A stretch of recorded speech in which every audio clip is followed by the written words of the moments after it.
On this episode of In the House, I speak with Shan Jenkins, Jenkins Design Build, about contracts.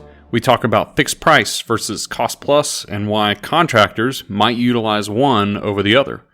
We discuss how his strategy for finding new clients has changed over the years, and we talk about failure. We should use failures as the opportunity to remove weakness and to learn. I hope you like the episode. If you do, please share with a friend and give the podcast 5 stars. Thanks for listening.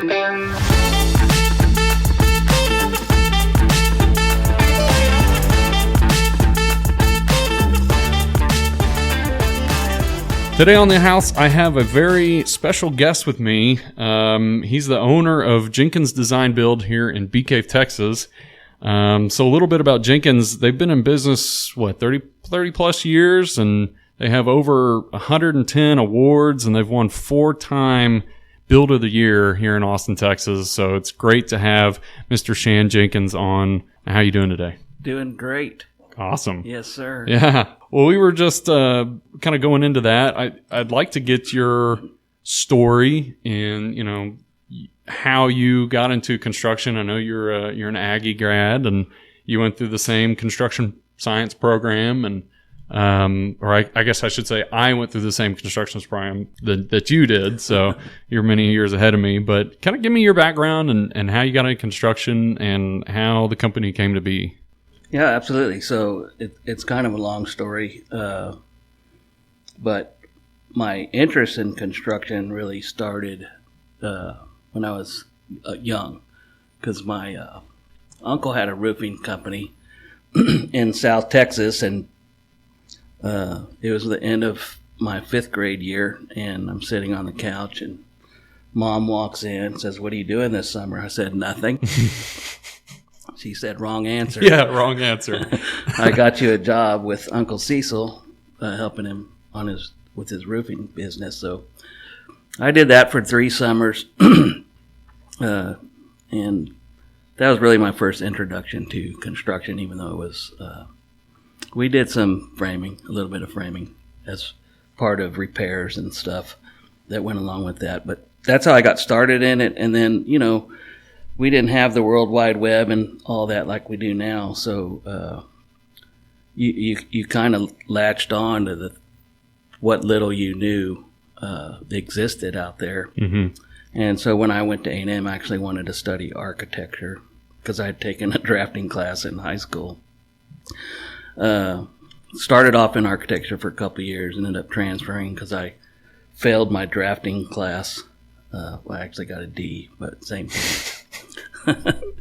Yeah. Long story short, though, I ended up graduating from A&M in construction science, got a job with Hensel Phelps right out of school. Actually, here in Austin, as a field engineer, is how they start their new hires. Mm-hmm. And on the Mopac 183 interchange. So that was the start of it. Did industrial construction for a while, and then when in the 70s, we were stationed here. My dad was in the Air Force and stationed out at Bergstrom, and he determined to buy a lot, which he did in Del Valley, with the idea that when he retired, he'd build a house there. And that's where the family would retire. He did that. He built the house on his own. Fast forward, I was doing a chemical plant in Mobile, Alabama, pretty big project, $240 million or whatever. And when our second daughter was born, Dad came to visit, and he said, "You need to come home." And interesting, when my dad built his house, he then built a house for my cousin who lived down the street, and then he built a house for my brother. And then before he knew it, he was building houses. Right. He got sucked into it. When he got to Mobile, he's like, "Can you come take over this company I never wanted?" So that's kind of how it all happened. Yeah. So he ended up starting this construction company. He didn't even want it. He didn't. That's interesting. Well, he was that a necessity, I guess? Just I think he, after he built his house, I think he kind of enjoyed it, and then so he kept up with it, but I Yeah. don't think he ever really wanted it to be work. Gotcha. I More see. make a little money Yeah. for my new truck every year, Yeah. that kind of thing. Yeah. Gotcha. So that's how it happened. So you come back home from Mobile and you take over the company from your father. What year was that? How long ago? So Dad started the company in 92, and then I came along in 98. 98. He didn't give me any work. I had to get all my own work. All he offered pretty much was, we have a trade base and we have credit at all the necessary Yeah. supply houses. So, Right. So you find your own work, and then I'll help you with the trades and vendors. Gotcha. So, man, in those early days, I mean, again, pre-internet, everything like that. What was the strategy for finding new clients? I mean, it's strictly word of mouth. So, I mean, what was how did you get those first clients? Yeah, what I did was I pestered architects relentlessly. Yeah. And ultimately, there's an architect on 6th Street, Evan Taniguchi. He has a commercial firm. Okay. His dad started his company, and his dad was the dean of architecture at UT. Well, they were mostly doing commercial, but his dad had designed this house for a couple, an IBM couple, on Lake Austin. And I guess what happened is the husband got ill, and they needed to have a live-in nurse. Gotcha. So they wanted to add a 3rd floor to the house. Well, Evan, I don't think it really kept up a whole lot with what contractors were doing residential. Mm-hmm. And I think a few of the contacts he had, it wasn't, either they didn't have time for it or didn't fit what they were doing. Right. Whatever reasons. But finally, I had pestered him long enough. He said, you know what, I do have this little remodel project. How about, would you be interested in it? So, of course, I jumped at the opportunity, and so that's how I got started. Wow. That was my first project. Yeah. When did you? Well, before we get into that, let's. So now, you've been in business 30 years. You've grown considerably, and you do a lot more volume every year. What's your strategy now to getting those new clients? Yeah, it's an evolving strategy for sure. In fact, we had a marketing meeting today, most of the morning, to talk about that. And it's man, I wished I had a silver bullet that I could just plop on the table and tell you this is how you do it. Yeah. But I don't think it exists. I think you try things. Okay. This is one of the things we kind of landed on. There's a few other things, but you almost have to be, and I think a part of it too depends on the market you're serving. Sure. But you almost have to be, I hate to use the word celebrity, but you have to have a really good reputation. People have to know you. Mm-hmm. Because let's face it, in the world today, it's crowded, especially with social media. Yeah. So that's how people find you. In the old days, they drove around, they saw your sign, that was good enough. Right. Nowadays, it's more what your presence in social media, on the internet. Sure. That's how they find you now. Mm-hmm. You're a Google search. So if you come up not just your website anymore, that's not good enough. You have to almost be beyond that. Yeah. So, and then then people can relate to you Mm-hmm. a little better, and so that's kind of the strategy. We still have relationships with realtors a lot because they're the first point of contact. Essentially, they're the foundation of the process, which is you have to have a lot. Yeah. Typically, and most clients typically start with that. They don't. Right. We do get some on occasion that I know I want to build a house, but can you help me find a lot? Sure. We get those, but by and large, people decide they want to move, and their first thing is, we got to find the right property if we're going to do this. So it usually starts there. So we market to realtors a lot, and try to maintain those relationships. Yeah, that's a good strategy. A lot of other builders, they target architects. It's the same concept. Sure. But because we are own architects, it's a little harder for us to.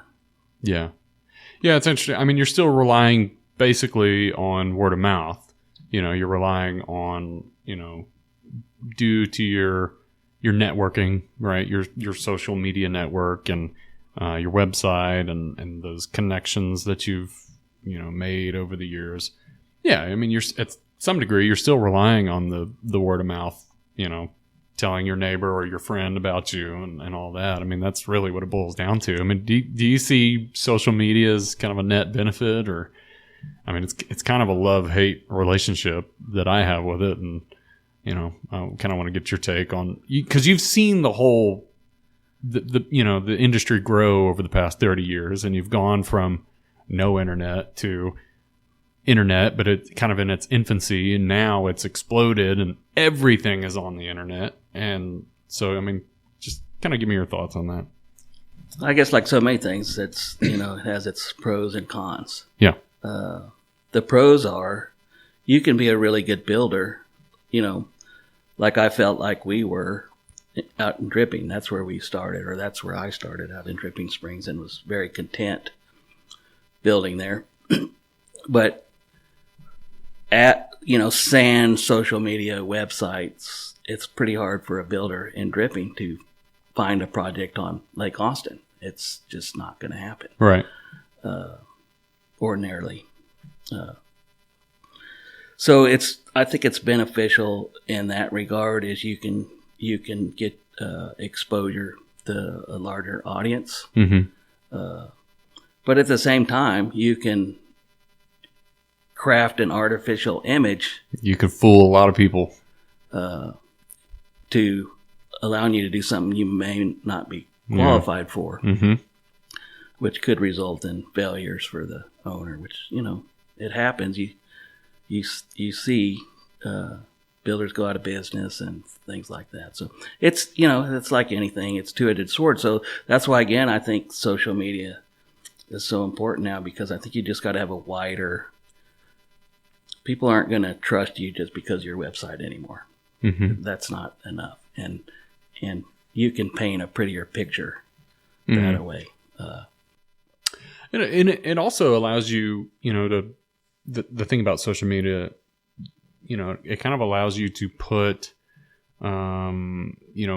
more of the details out there. You can really get kind of a behind the scenes look. And I mean, sure, it's still edited and, kind of everything's prettied up for the video, but it still allows people this snapshot into who you are as a company and the things that you value and the construction process in general. I mean, some people really nerd out on that. Some people could really care less. So, like you said, pros and cons. Yeah. Well, and again, back to the strategy, I think that's why you have to do those things, right? Because, again, people aren't going to just go to your website and say, that's great. And it's hard to, you can put too much on your website where the thing won't even load. That's true. I'm not a techie, so excuse me if I said something wrong.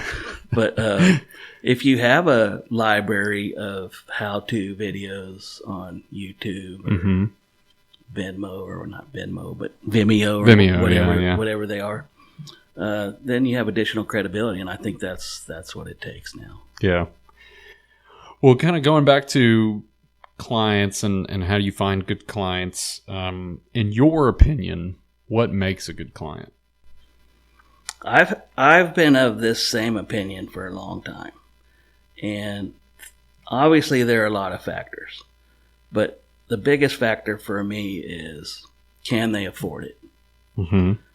Because that just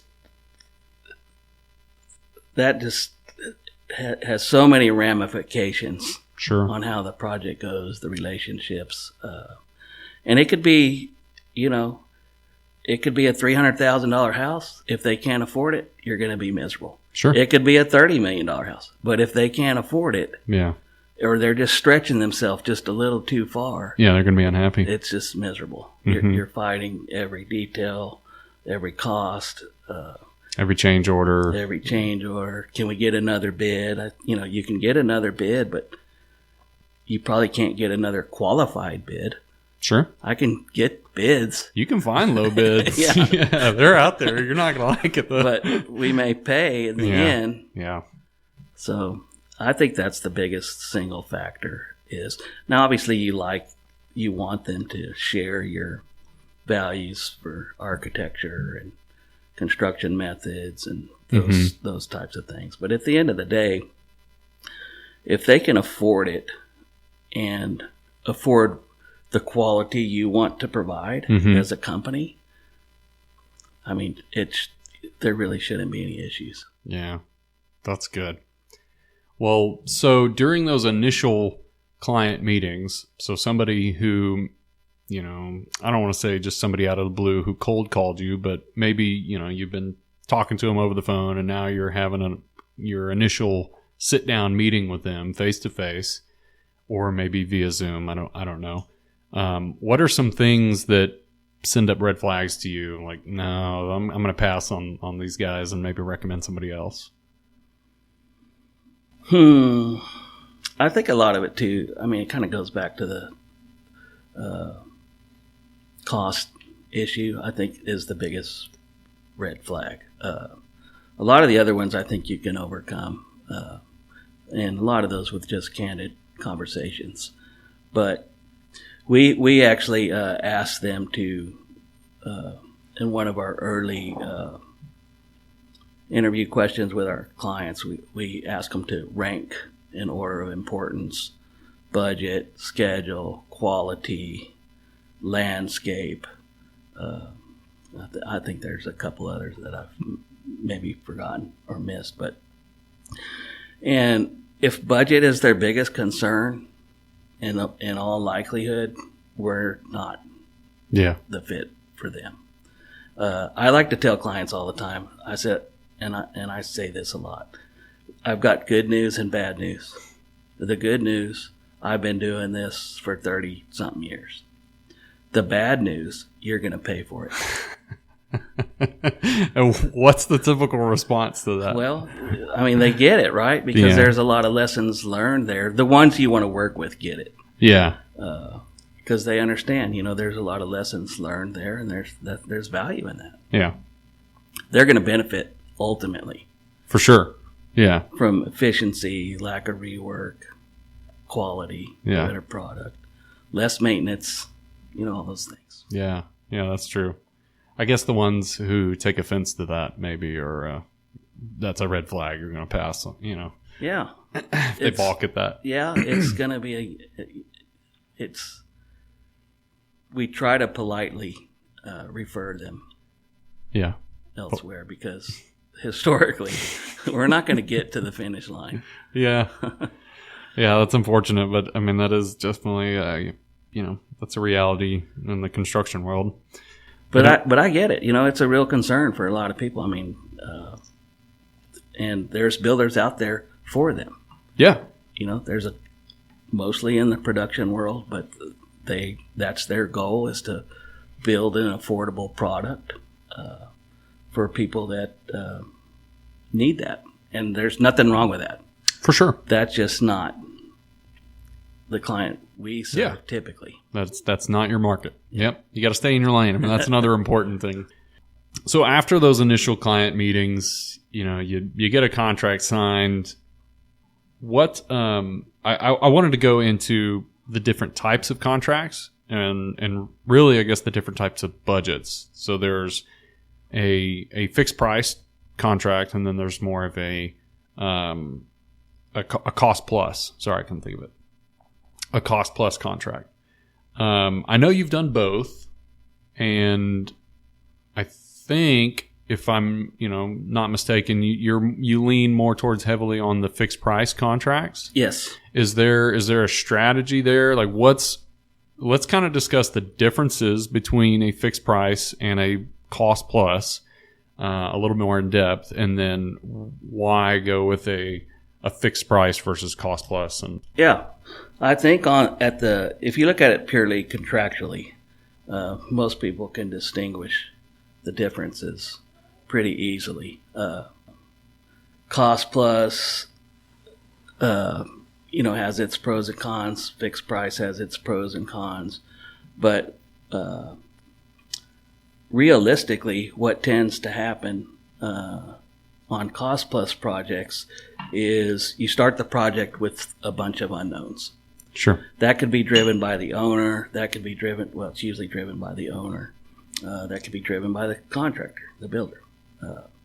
But normally, people choose cost plus. Like an owner will say, I want to do cost plus because they want to have control over everything, which translates to we want to be able to change things when we want to change things. Yeah. And we don't care what it costs. Right. That's fine.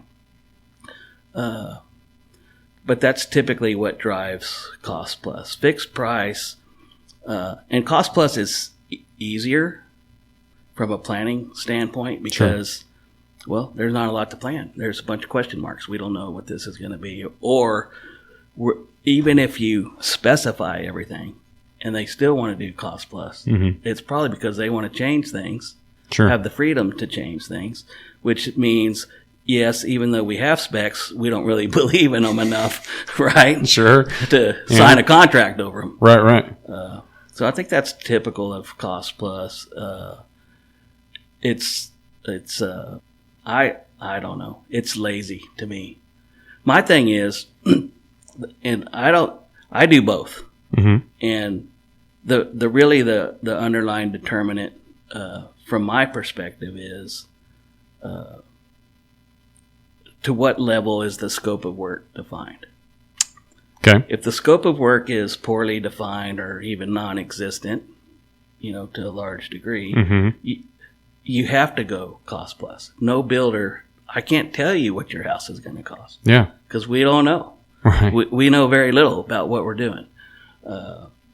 Conversely, if the scope of work's well defined, then it makes a lot of sense to do fixed price. But ultimately, to get to fixed price, you have to define everything ahead of time. Sure. And I prefer building that way because you don't have, it's just way more efficient. You don't have a bunch of question marks, a bunch of unknowns. Everything's predetermined. We don't do allowances as a general rule. Because we're design build, we can specify everything. Yeah. And sometimes we get pushed back, and I just tell the clients, look, you're going to have to decide sooner or later. Let's just decide sooner. Yeah. What's wrong with that? And my background in commercial, that's how we do it. Right. You get all the decisions up front. That's how you build 40 floors in 24 months. Right. Yeah. Right? It's lean and efficient. Where you got custom homes that are one floor, 36 months. Yeah, right? Exactly. It's like, well, because we figured things out as we went along instead of having a plan. Right. So that's my primary motivation why I prefer to have a lump sum fixed price, because it doesn't really have anything to do with margins and all that as far as I'm concerned. It has a lot more to do with, man, we can really get in. We know what we're doing. We're not going to have a lot of rework, or shouldn't have a lot of rework. We're not having building materials exposed to the elements for unnecessary long time. Yeah. And I think at the end of the day, you get a better product. Yeah. Yeah, and I think, that model makes sense, especially for a design build firm, because you're controlling the process, from start to finish, from cradle to grave. You're from that initial meeting all the way through design, budget phase into construction. you're controlling the whole process. Right. And so that makes sense doing a fixed price bid. I mean, you should know all the details up front. You designed it. And so getting that information up front and being able to put a number to it. Yeah. And I think it also, puts the clients at ease too. If they know exactly what they're getting, they have the drawings, they have all the specs, they have the budget. There's very little unknowns, and they can rest easy at night, hopefully. Yeah. Knock on wood. Yeah. The cog in the wheel, so to speak, always is convincing a client that, hey, you should spend 12 months in design and 18 months in construction. 30 months. Instead of 6 months in design and 24 months in construction, right? Same 30 months. Sure. But for a lot of clients, they're just so raring to go. And hey, let's face it, multimillionaires, billionaires, it's hard to tell them, just, you're going to be better off if we do the paperwork, which they hate. Sure, yeah. The paperwork, they have somebody else do that. Yeah. I don't want to sign off on the lights, or I don't want to wait for the lights. Sure. We don't need lights for 12 months. Let's get started, and then we can work on the lights while we're doing it. So then you try to educate them on, well, you do need the lights early. Yeah. If we're going to get the wires in the right spot. I mean, if you want them, located correctly, because that affects the framing too, which affects the structure. Like, all that has to be figured out up front. Yeah. Load calcs, we've had jobs where we think the panel's a certain amperage to start, and, well, lo and behold, sure. no, it's got to be bigger. Yep. So then you call PEC or Austin Energy and say, hey, guess what? We're going to need a bigger service. Yeah, bigger transformer. Yeah. Yep. Well, okay.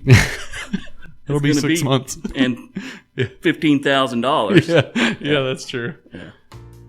Hey everyone, I hope you're enjoying the episode. I want to take a moment to tell you about my sponsor, U.S. Lumber Brokers. For the past 17 years, U.S. Lumber Brokers has brought premium quality building material to the Austin market while providing an excellent architectural sales experience. If you need help finding the right material for your next project, give them a call at 512-927-1111, email to sales@uslumberbrokers.com, or visit their website to get started today. Oh, man. But so, do y'all do remodels? We do some. Generally, for past clients, almost 100% of the time. Yeah. If a past client calls and they want to do something to the house, we take care of it. Yeah. Pretty much. And we do some, as a general rule, and it's not a rule necessarily, but we don't generally seek out that. That's a very special niche. It's a whole different. It's sticks and bricks, so to speak. Yeah. But it's a very different process. Yeah, it is. Than building from the ground up. So it's not really something where it's really set up for to do, I think, right, which is you have to have a lot of, in my opinion, to do remodeling really well, you need to be able to self-perform a lot of the product. Because so often, I got to move this outlet now, or I lose 2 days, right? Yeah. And there's a lot of that in remodeling. Well, I really got to move this plumbing line, this water line. We didn't know where it was. Now we do. It's in the way. It's got to go. And if I can't get a plumber there for 3 or 4 days, then I'm stuck. Yeah. So to me, to be really good at remodeling, you have to have you got to be able to self-perform. You really need at least one person, jack of all trades, that can do everything well. Yeah. I asked that because I'm curious as to whether a fixed price or a cost plus would be more beneficial in that scenario where you're you're going into a remodel, which does, by its nature, have a lot of unknowns. Yeah. Yeah. For remodels, for us, it's 100% cost plus. Yeah. Yeah. That makes the most sense. Going back to my first project with Evan Taniguchi and his client, with adding that third floor, those plans lasted like 2 weeks.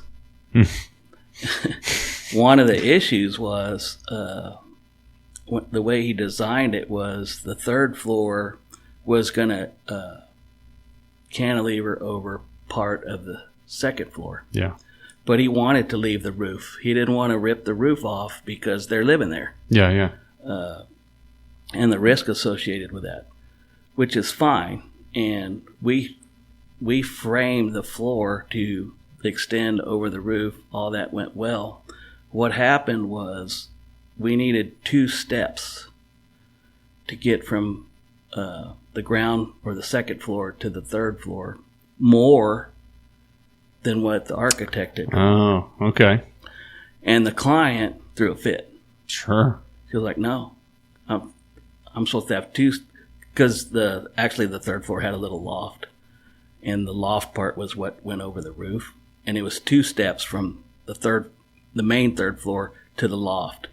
And I think we ended up with 3 steps, or it may have been 1 step and then to 2 steps. I don't remember exactly, but she was totally dissatisfied. Really? She's like, no, we're not doing this. We're tearing this down. Wow. I can't do this. So I had to call the architect. Oh my God. Hey, we kind of have a problem here. Do you think we either got to take the roof off if we're going to keep 1 step, because I got to lower the structure. The engineer designed the structure. Yeah. So we can't make it littler. Not easily. Yeah. And so anyway, the architect came out and he talked her into keeping it the way it was, and it was going to be okay. But pretty much from then on, I was like, you can't do remodels fixed price. Or you're going to just have a lot of change orders. Or you just price it so high to try to cover your bases. I mean, you can put a lot of contingency. But that kind of scares them away. Yeah, and it's unnecessary. Yeah. But you can put a lot of contingency in there, and that's one way to cover it. Or you can just document everything really well. Yeah. That this is the scope of work. But then you just get bogged down in, as simple as what I just described. Well, we had to add an extra step. Now you got to execute a change order, get them to sign off on it to justify the extra $1,200 or whatever it was. So it just, then you get bogged down in paperwork unnecessarily. Yeah. When you could just, because I think most clients understand the nature of cost plus is, historically it's going to go over budget, right? Yeah. That's kind of right. That's the de facto risk about it. Yeah. And I think most clients understand that when I sign up for this, that we're gonna spend more than this. Yeah. Yeah, that's true. Well, so in a fixed price contract, inherently, I mean, it does happen, especially, we just came through a pandemic, and there's other outside factors that play, market factors that drive costs. So in a fixed price contract, once the contract's signed, and then, material prices skyrocket, what do you do? How do you protect yourself? And what's your strategy? How do you handle those cost increases? Yeah, that's a challenge. We do have an escalation clause in our contract, but it's not perfect. Sure. The best way that I've determined that works for us, is we tie the escalation to lumber futures price, because it's easily understood. It can't really be fabricated. It's clear. So what we do is, when we sign the contract, we say the lumber futures commodity index on this day is X. I look it up. I put it in there. And if the lumber commodity index goes up over 20%, then you may, I carefully say you may have to cover anything above the initial 20%. But then that gets tricky because, what if it's drywall? What if lumber, because we've had that. Yeah. We've had that instance with the Chinese drywall and drywall pricing. We've had it with copper. Yeah. We've had it with other commodities outside of lumber. So it's not a perfect system. There's another index marker, I think now, that's building materials index.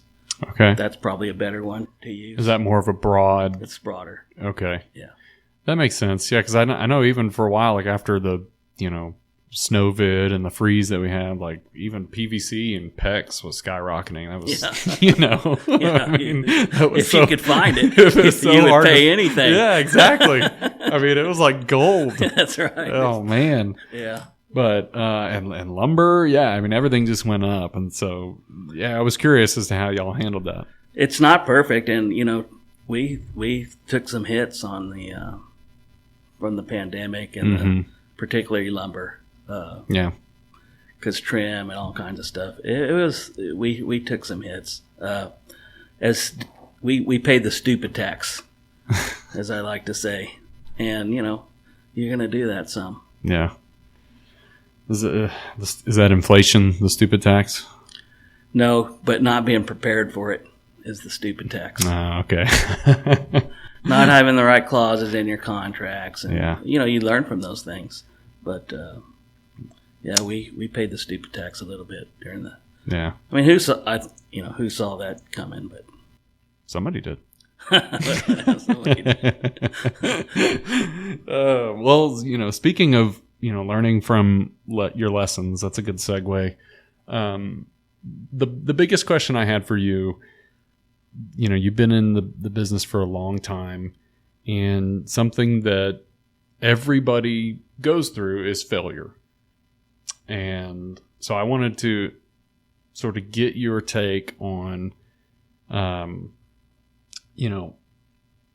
do you handle failure? And if you have any stories or examples of a time where, I know that's kind of a hard question, to kind of air out your laundry and talk about in ways that you failed, but it's beyond just the failure. It's how you learn from it. And oh yeah. So, one commonality with all humans and all businesses is failure. Yeah. And, anyone that denies that is intellectually dishonest with themselves. Yep. We've all had failures. The key is, like you say, is to learn from them. Mm-hmm. And, golly, that's why specs go from 8 pages to 108 pages, yeah. right? Yeah. Yeah. That's, all those things. Why your contract, when we first started, our contract was 2 pages. Nice. I don't even know how many pages it is now. It's a lot. Yeah. It's a lot of pages. Yeah. Yeah. So, you learn from those mistakes, and there's been numerous mistakes. I think a lot of them, though, I think there's a common theme, maybe, in most of them, which is, and this is, I think, something you got to be careful about. The building methods, technologies have changed a lot, mm-hmm. and the requirements. Yes. The energy code is a lot stricter. That's a big one. Mm-hmm. But it's the evolution of technology and the adoption of technology, at least in my case historically, from a constructability standpoint. There's business failures and all those other kind of failures too. But just from the construction side, most of our failures, I think, can be categorized into, we tried a new product, we didn't really know what we were getting into. Yeah. Or nothing wrong with the product, but we put the product in the wrong environment or application. Sure. not intentionally, but out of ignorance or just not knowing. And I think, golly, that's been the bulk of the failures. Really? Yeah. We had probably the biggest thing we've struggled with over the last 30-something years is waterproofing. Yeah. Decks, particularly. Yep. And, well, one problem we had is not with the system, but how the system interacted with the galvanized angle flashing that we used a lot at thresholds, doorways, door pans. Back in the day when I started, most door pans around here were galvanized metal. Well, turns out that rust over time, and you have a problem potentially. And then if it interacts with the wrong material, that can accelerate that. So a lot of lessons learned around that. I'd say largely. When I first started, if you had a big hole in the envelope, you could have water penetration because there were so many holes in the envelope, it'd just dry out naturally, and no one would ever know the difference. Yep. But now everything's tight, and you get just a tiny little bit of water infiltration. Well, then you have a big rot problem potentially. It's catastrophic. Pretty quick. Yeah. Amazingly quick. Surprising. Yeah. So, and you've seen the evolution towards that because, we started building tighter, and then, now we got to have these rain screens. Well, we didn't have rain screens 30 years ago. Sure. We didn't. We took the siding, we stuck it on the sheathing. Everyone's happy. Yeah. We can't do that anymore. Yep. Because it has to dry now because you don't have that air movement through the house like we used to have. Just so things like that. I think you really got to, I'll tell you another one specific story. Okay. That really, it was my second or third house that I built. I had third house that I built. And it had a stone chimney. Okay. And I hadn't done a stone chimney before. And so I asked the mason, how are we going to flash this? He said, we're just going to notch the stone, stick some counter flashing in there, and it'll be good. Well, that is good. From water on the roof getting through the stone, but the stone is so porous, as you know, it absorbs a ton of water. Sure. All the way up. So there's no through wall flashing. Right. On that chimney. So eventually water made its way through the stone, down the chimney, into the house. Yeah. It was a nightmare. Now, this is Austin, so it only rains when the houses are completed. It never rains while you're building it, so you can test things. You gotta wait till they move in, then it rains. So that was that really did change my approach in a lot of ways on a lot of things.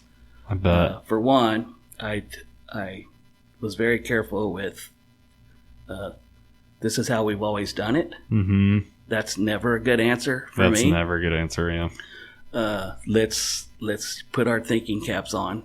Yeah. Beyond this is how we've always done it. Yeah. And what makes sense. Yeah. How are we really going to protect this environment? So, now we're pretty good at, we put LumaFlash, peel and stick on everything. I mean, we pretty much take a product that wants to breathe and rot, and we convert it to a product that's just shielded from any kind of water at all, which is, I guess that's a good thing.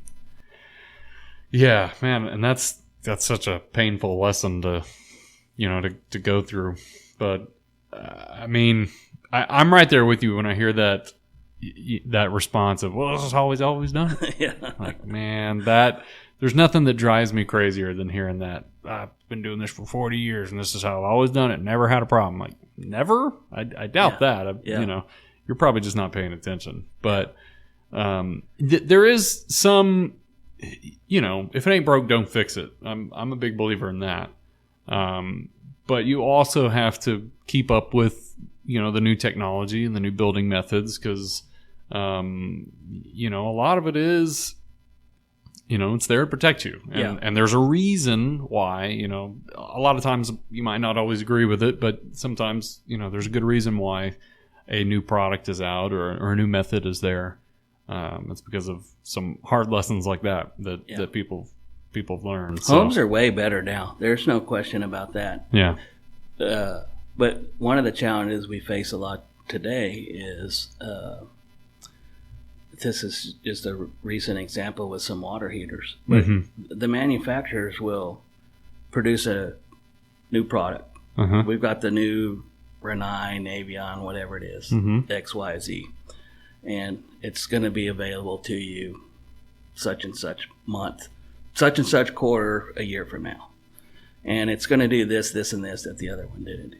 Okay, well, that's great. So the plumber goes to Ferguson. Hey, we got this new thing. Oh, yeah, let's get it.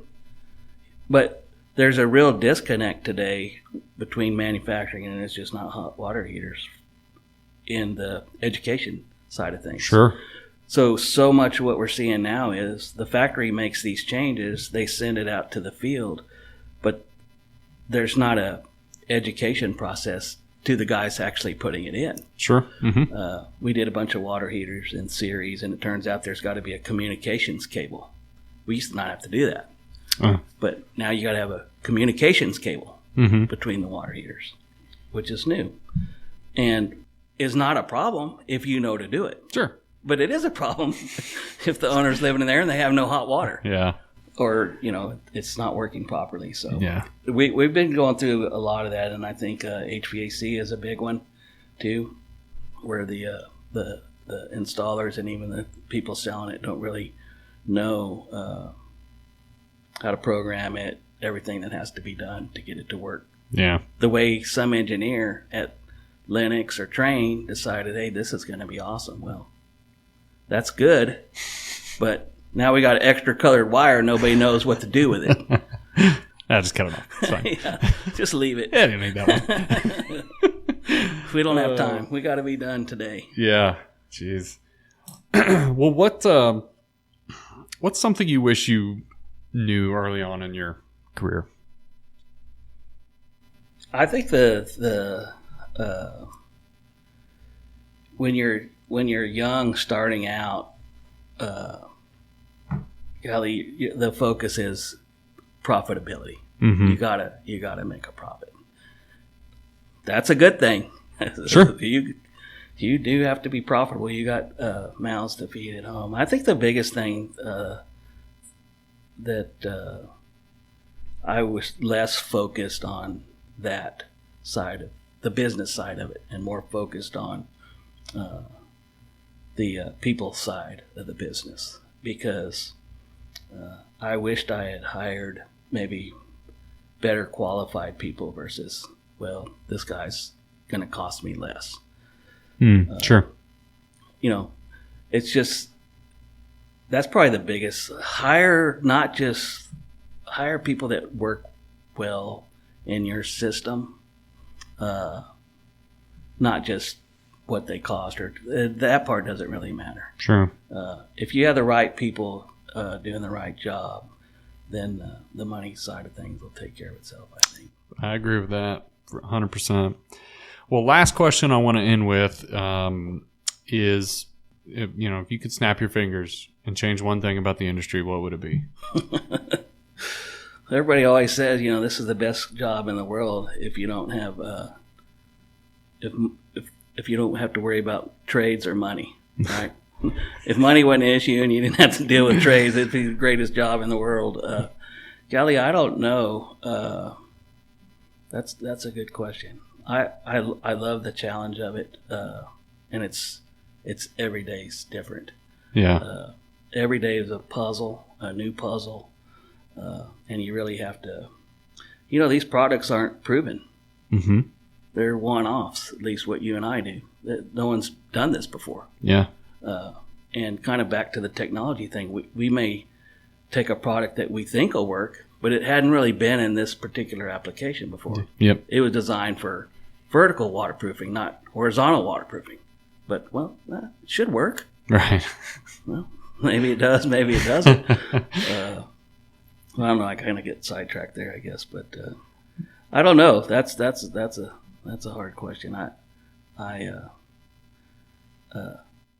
It is hard. It's a hard question. It kind of cuts straight to the issue of what do you think is important? What do you think is there an issue that you see that needs some change, or and I think that question is hard. I get it. And it kind of puts you on the spot there, but and I agree with what you're saying about you are venturing into the unknown to some degree from project to project. I mean, the methodology might be the same.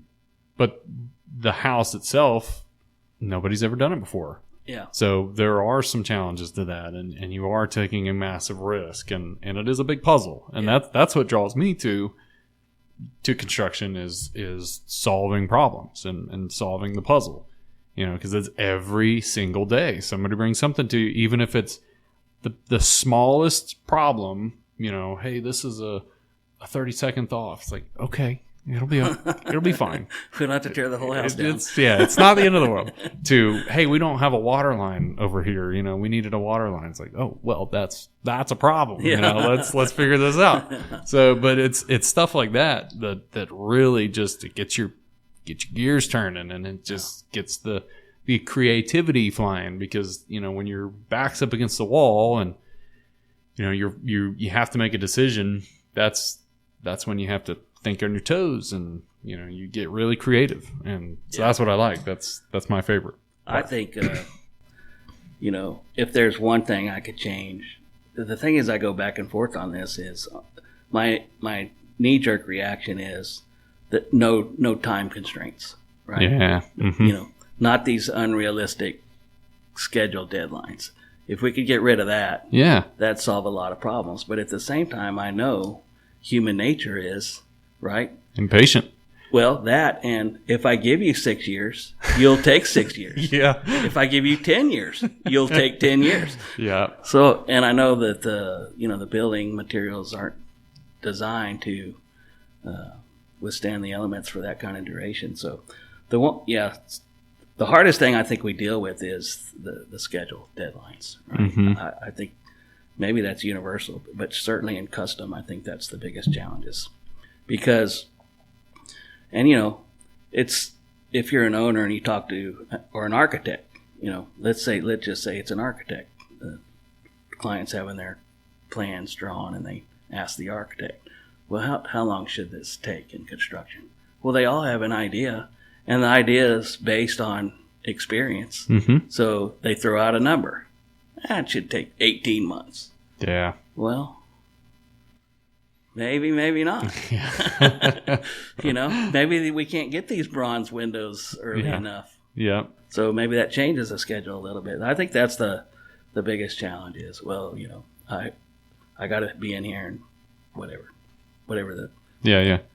And whatever the architect tells them, they're going to shave 4 months off of it. Right. When it gets to the contractor. Yeah, it's like whatever the first number is they hear, it's like that's what they're sticking with. Or less. Well, yeah, exactly. Like, well, the architect said it'd be 18. Well, like, the architect ain't out here day to day building this dang thing. So, the architect said 18, but one of your competitors said he could do it in 12. Yeah, right. Yeah. So we want it in 12. Okay. Oh man. Well, I think that's a good place to end, and and that's I think that was a great answer to that that question. I know I put you on the spot, but Shan, I appreciate your time coming on. Yes, sir. I hope it was insightful. Of course, always. Yeah. Well, good. I hope so. Yeah. Thank you. Well, I appreciate your time. Thank you. Yes, sir. Anytime.